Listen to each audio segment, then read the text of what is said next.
আমাদের সেই মাগরুর বিলির viral driver, viral power tiller driver Enamul Haque. পাওয়ারই আলাদা, এর পাওয়ারই অন্যরকম। সেই পাওয়ার টিলার চালাইতে পারে। কোনো আওয়াজ কালাম মানে না।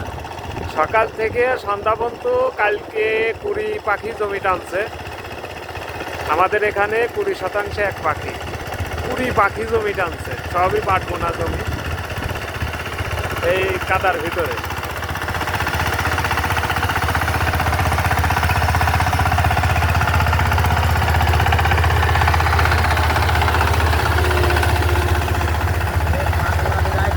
বাসছে কত নাম্বারে? 3 আর টপে এক গিয়ার, 3 আর 4 গিয়ারে জমি চাষ করতেছে। জমিতে হাবরও সেরকম হচ্ছে।